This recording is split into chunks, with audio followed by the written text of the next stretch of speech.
Patuloy ang unti-unti paglapit ng Bagyong Francisco sa kalupaan po ng extreme northern Luzon.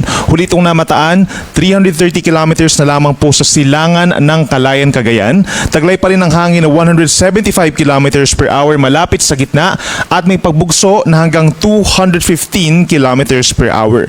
At kumikilos pa rin ito pahilagang kanluran sa bilis lamang na 10 kilometers per hour. Base po sa ating latest satellite animation, kitang-kita itong mga kulay puti associated sa mga kakapal na clouds at mga pagulan dito po sa may Cagayan Valley, lalo na sa may Batanes and Cagayan. Asahan din po ang mga kaulapan at mga pagulan overnight dito sa may Aurora, Nueva Ecija at Tarlac.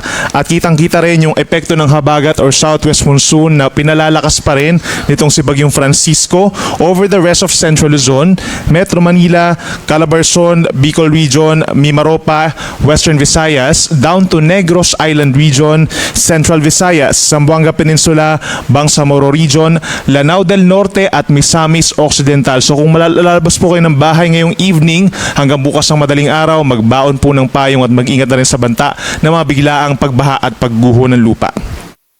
Samantala, yung isang bagyo sa labas pa ng PAR sa may Pacific Ocean, tropical storm po ito with international name na Higos.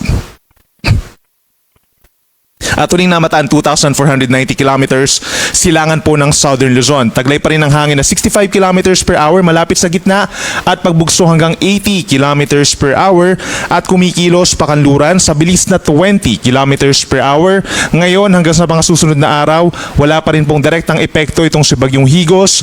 Pagsapit po ng Thursday, maring malapit na po ito sa may eastern boundary ng ating PAR at nandiyon yung tsansa po na ito'y lilihis ang direksyon or papasok ng bahagya sumaring Thursday or Friday. Hindi pa rin natin nirule out na papasok ito ng ating area of responsibility at magiging pangatlong bagyo pa for this month of June at tatawagin po natin Gardo kung sakasakaling papasok. Then by Thursday and Friday, nandyan yung chance po na maglilihis na ito ng direksyon, pahilaga, patungo po dito sa may North Pacific Ocean. Pero inuulit natin, kagaya nitong si Bagyong Francisco, itong si Bagyong Higos, international name, hindi rin po magla-landfall at walang aasahang direktang epekto sa ating bansa.